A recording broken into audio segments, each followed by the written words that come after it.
no es solamente una alegoría. Mucha gente en muchas denominaciones dicen que son una obra de Dios, pero realmente cuando algo se dice que es una obra de Dios, tiene que estar marcada por los frutos, tiene que estar marcada por las doctrinas, tiene que estar marcada por lo que está apegado a la palabra de Dios. Cualquiera puede decir que es una obra de Dios, cualquiera puede decir que son una obra de Dios, pero no acatan las exigencias, no acatan las exigencias. Dicen que son de Dios, pero Dios les exige y no quieren cumplir. Dicen que son de Dios, pero Dios les exige que le busquen y no quieren buscarlo. A su nombre sea la gloria para siempre. Pero todo este pueblo que está aquí son testigos que aquí en esta obra, a su nombre sea la gloria para siempre. Todavía por la misericordia de Dios estamos buscando su presencia.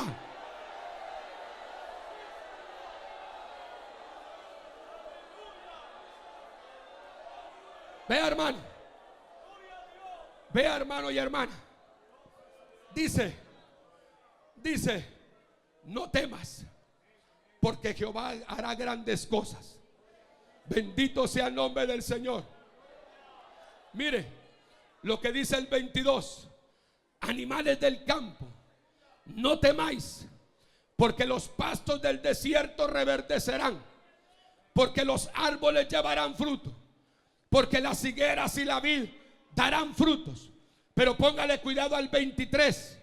Oiga, vosotros también, hijos de Sión, alegraos y gozaos en Jehová vuestro Dios, porque os ha dado, dice el Señor, la primera lluvia a su tiempo, y hará descender sobre vosotros lluvia temprana, lluvia tardía como el principio. Póngale cuidado al 24. Las eras se llenarán de trigo y los lagares rebosarán de vino y de aceite. Hermano, yo quiero decirle algo importante. He escuchado, y ayer escuchaba al pastor Marlon decir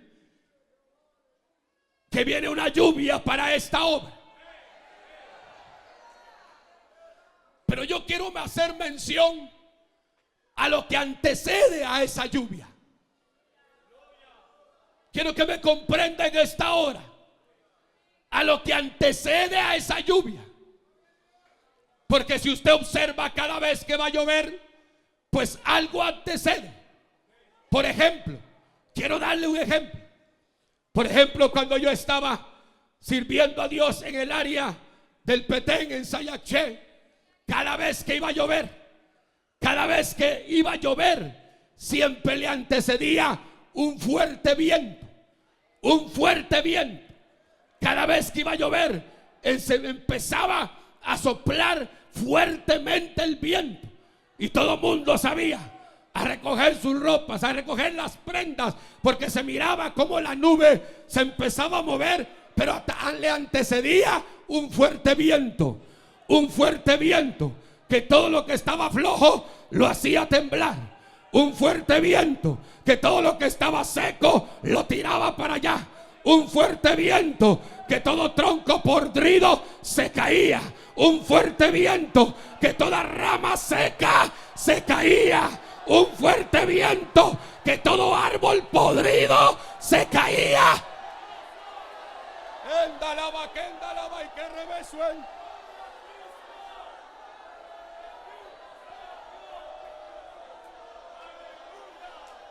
A su nombre sea la gloria para siempre.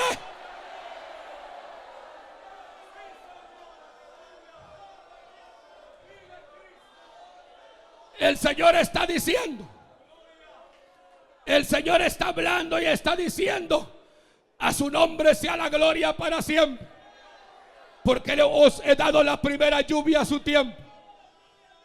Haré descender sobre vosotros lluvia temprana, pero también haré llover al principio como al principio. Cada vez que iba a llover, se antecedía ese fuerte viento. Cada vez que iba a llover, empezaba a soplar ese fuerte viento. Poder en la sangre de Cristo. Todo lo que era apariencia, el viento se lo llevaba.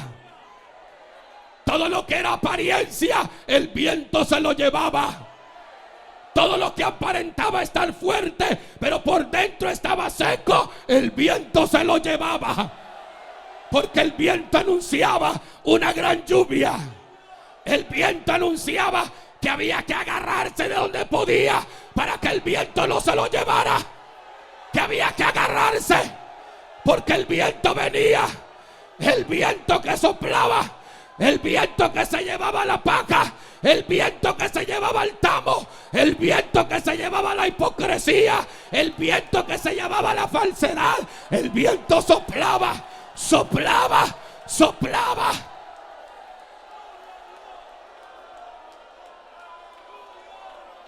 A su nombre sea la gloria para siempre.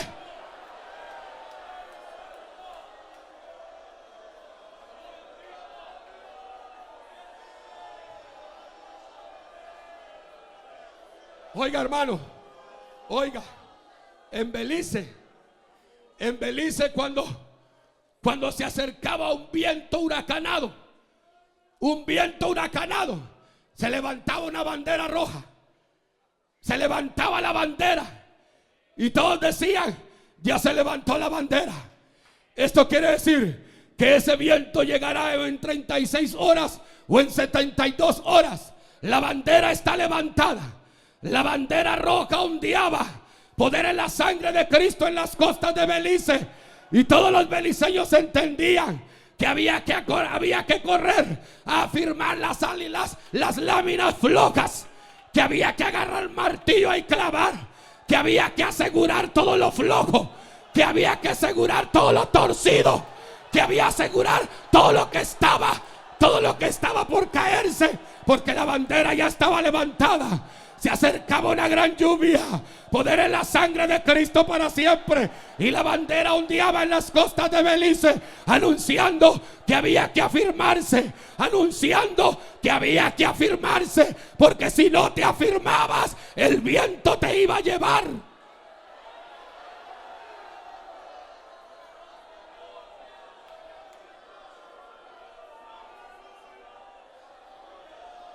Nuestro pastor Manuel decía: mire cuántos habían aquí antes.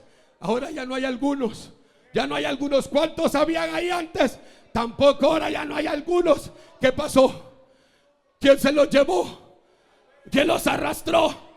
Si los mirábamos adorando, si los mirábamos danzando, si los mirábamos levantando sus manos, si los mirábamos con corbata y tacuche, si los mirábamos diciendo gloria a Dios, ¿qué pasó?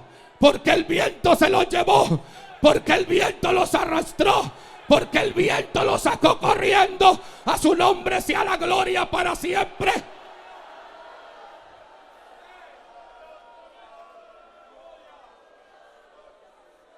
Porque a veces hay gente que no le gusta que le exijan. Cuando le exigen, sale a relucir la carne. Cuando le exigen, sale a relucir el orgullo. Cuando le exigen, sale a relucir el carácter. Cuando le exigen, sale a relucir la carnalidad. Cuando le exigen, dicen: usted no sabe quién soy yo. Usted no sabe quién soy yo. Usted no sabe qué iglesia tengo yo. Poder en la sangre de Cristo. Yo tengo un patrón aquí. Yo tengo un Señor aquí. Yo tengo un Señor de señores. Poder en la sangre de Cristo, que tiene el título de mi vida. A su nombre sea la gloria para siempre. Él me puede exigir lo que Él quiera. Él me puede exigir lo que Él quiera. Porque yo soy de Él. Porque fui comprado por Él. Porque Él es el que me ha bendecido. Porque Él es el que me ha levantado. Porque Él es el que me ha dado nombre. Porque Él es el que ha hecho misericordia conmigo. A su nombre sea la gloria para siempre.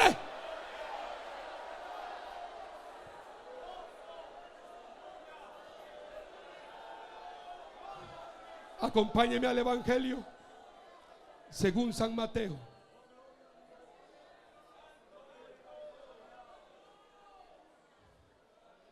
Evangelio según San Mateo. No deje de alabar a Dios. No deje de alabar a Dios. Vea lo que la Biblia dice en el capítulo 3 del Evangelio según San Mateo. Vea lo que dice la Biblia en el capítulo 3 del Evangelio según San Mateo. Dice el verso 9 al verso 12. Y no penséis decir dentro de vosotros mismos: a Abraham tenemos por padre. Porque yo os digo que Dios puede levantar hijos de Abraham aún de estas piedras. Y ya también el hacha está puesta a la raíz de los árboles. Por tanto, todo árbol que no da buen fruto es cortado y echado en el fuego. Yo a la verdad los bautizo en agua para arrepentimiento, pero el que viene tras mí, cuyo calzado yo no soy digno de llevar, es más poderoso que yo. Él os bautizará en Espíritu Santo y fuego. Oiga el 12. Su aventador está en su mano y limpiará la era y recogerá su trigo en el granero y quemará la paja en fuego, que nunca, nunca se apagará. Póngame atención, porque le hablaba anteriormente que ese viento en esos pueblos que yo estuve, ese viento que soplaba antes y antecedía a la lluvia, poder en la sangre de Cristo, ese viento que soplaba, y a veces soplaba por las calles, pareciera como que pasaba una escoba gigante, porque la calle, la avenida quedaba limpia como resultado de ese viento. Pareciera que alguien hubiera pasado con una escoba gigante, barriendo a tal manera que usted se paraba después de haber pasado el viento y no encontraba basura, no encontraba desechos, ni a izquierda, ni a derecha, ni al centro, porque aquel viento pasaba arrasando todo lo que no tenía peso. Todo lo que no tenía peso lo llevaba el viento, a su nombre sea la gloria, y quedaba aquella calle limpia. Póngale cuidado. El Señor está diciendo en el verso 12 que su aventador está en su mano. Cuando yo buscaba a qué hacían referencia a un aventador, pues me llamó la atención la definición, porque dice que un aventador era alguien que aventaba. Pero cuando vemos que la Biblia dice que el aventador está en su mano, pero en el verso 12 dice que hay un propósito. Dice que el propósito es limpiar la era. Limpiar la era. ¿Qué era la era? La era en el tiempo antiguo era un lugar que se utilizaba para separar el trigo de la paja. El trigo de la paja. Los dos entraban en la era. Entraba la paja y entraba el trigo en la era. Pero si estaba en la era, la paja no podía permanecer.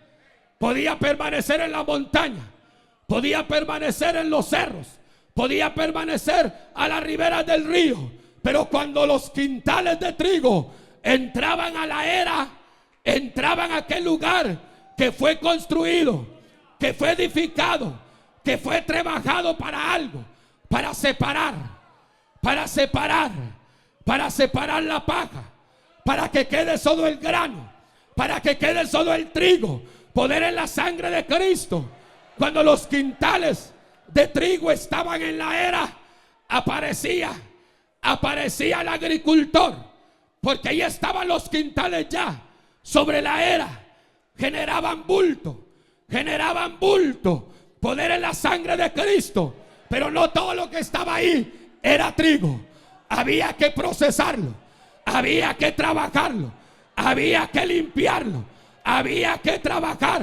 Poder en la sangre de Cristo para siempre, porque nosotros no queremos ser solo apariencia.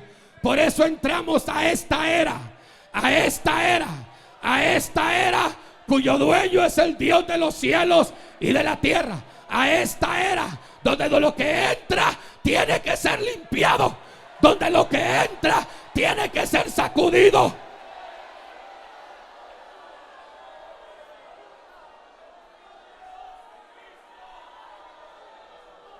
A su nombre sea la gloria. Puede alabar a Dios usted en esta hora. Puede levantar su mano y dar gloria a Dios. Póngale cuidado. Entonces ya estaban todos los quintales ahí, los grandes montones de trigo. Alabado sea el nombre del Señor, dando apariencia de bendición, dando apariencia de grandeza, dando apariencia que eran que nadie se podía igualar a ellos, dando apariencia, poder en la sangre de Cristo. Pero venía el agricultor y tomaba el aventador, poder en la sangre de Cristo, porque ese aventador era un instrumento como una especie, tal vez como de un tenedor gigante, y tomaba el aventador y se ponía frente a aquellos montones de trigo que daban apariencia, poder en la sangre de Cristo. Pero aquel hombre agarraba el aventador y lo sumergía sobre el trigo. Pero póngame atención, pero tenía que haber otro elemento: el viento que soplara. Entonces el agricultor esperaba el momento del viento, el momento que iba a soplar el viento, poder en la sangre de Cristo. Pero era un viento que limpiaba, era un viento que separaba, era un viento, poder en la sangre de Cristo para siempre.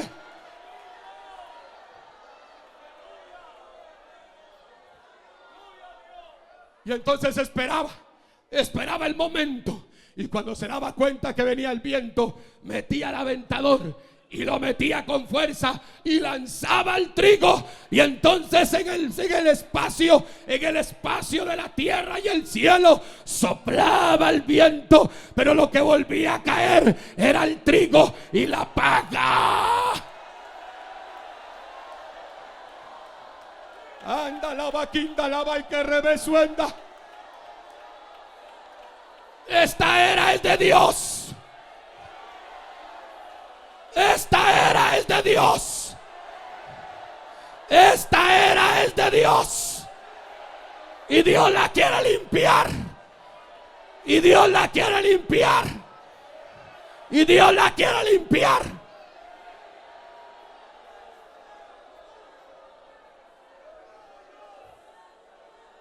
Volví a meter otra vez. Volví a meter el aventador, poder en la sangre de Cristo. Volví a meter el aventador y tiraba otra vez hacia arriba. Y volví a soplar el viento otra vez y caía el trigo. Y ahí en esa era, por eso es que el Señor dice: y limpiará su era, porque somos de Él. Porque hay muchos concilios que ya no son de Él. Pero mientras esta obra sea de Él, mientras Él esté en Él, el aventador, porque está en las manos de Él. Poder en la sangre de Cristo. Poder en la sangre de Cristo. Porque sabe una cosa, compañeros, la paja ya no produce. La paja no produce nada. La paja no produce nada. La paja no produce. Pero el trigo sí produce. El trigo sí produce. La paja no produce. La paja es fantasía. La basura es fantasía. Por eso él tenía que limpiar su era. Y para limpiar su vera, el viento soplaba para que quedara el trigo, porque Él no quiere paja, Él no quiere basura dentro de esta obra. Él no quiere basura dentro de esta obra. Él tiene que limpiar su era. Poder en la sangre de Cristo para siempre. Poder en la sangre de Cristo para siempre.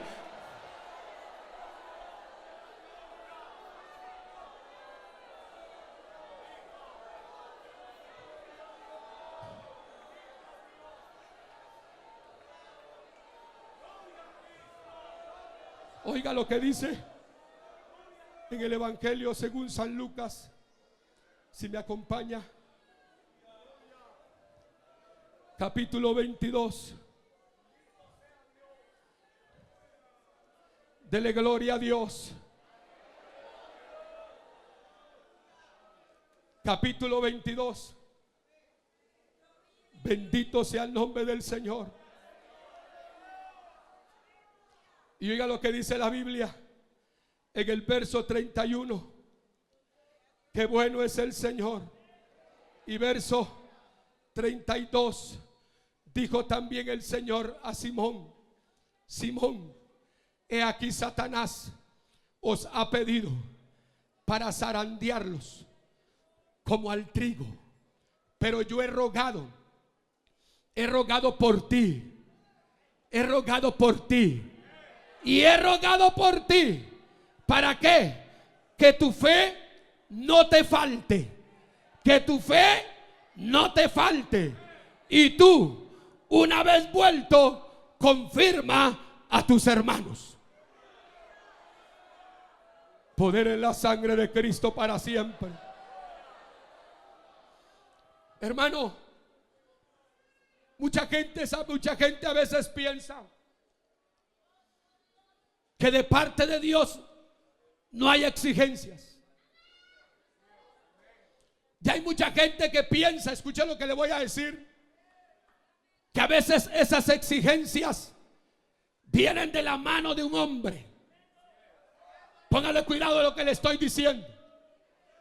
Que a veces piensan que quien exige es el hombre. Que quien exige es el hombre. Que ya nos deje tranquilos. Que ya deje tranquilo. Poder en la sangre de Cristo para siempre. Una vez escuché a uno decir no los hermanos que están aquí, de un país de Centroamérica, pararse en el altar y dirigirse al pastor Álvaro y dice: este hombre nos vino a incomodar, dice. ¿Pero con qué los vino a incomodar? Porque los puso a ayunar, porque los puso a vigilar, porque les digo que hay que salir a predicar a las calles, porque les digo que hay que consagrarse, porque les digo que hay que dar testimonio. Yo quiero que en esta hora del día usted entienda. Yo quiero que usted entienda en este día que si usted está dentro de esta era, que si usted está dentro de esta era continuamente es limpiada. Esta era continuamente hace separación entre la paja y el trigo.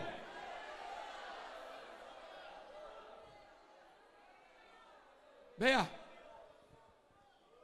yo no veo la exigencia de parte del hombre que todos pudiéramos tener. Escúcheme, hermano, como le pasó al profeta Jeremías, que él sentía una exigencia interna, que no era alguien que le estaba exigiendo, que no era alguien de carne y hueso. Él lo sentía adentro, porque él decía: ya no más, ya no más, ya no más. Pero él dice: no obstante, aunque yo decía ya no más, aunque yo decía hasta aquí llego, aunque yo decía se acabó, poder en la sangre de Cristo, él dice: no obstante, decía él, había algo que sobrepasaba mis palabras.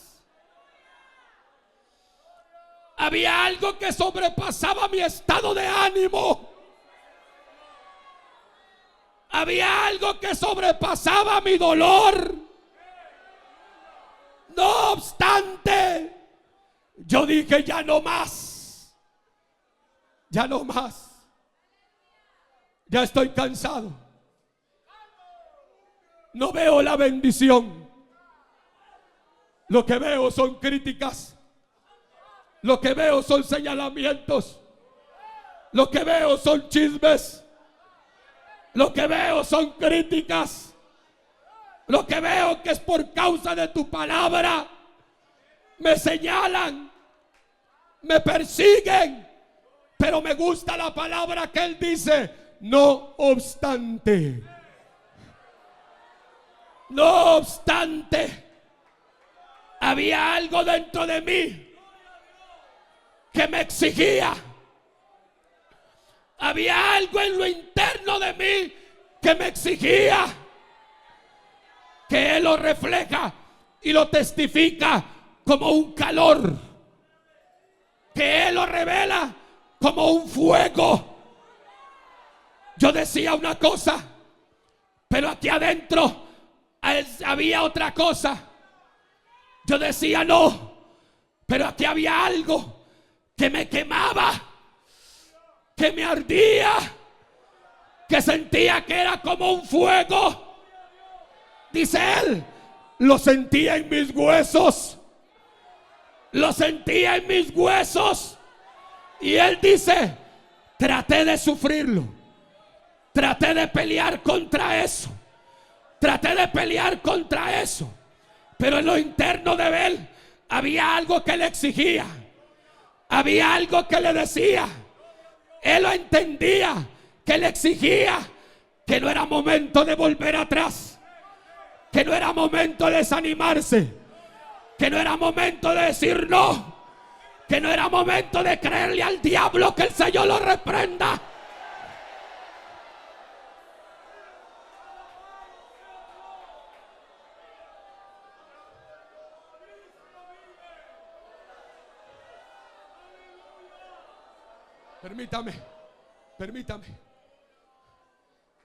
Permítame, le quiero decir algo.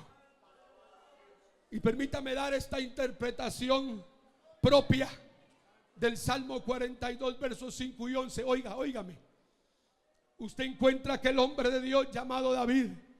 Y me llama la atención que él entabla una plática con su alma. Ahí aparece en el Salmo 42, en el verso 5, verso 11, aparece en dos ocasiones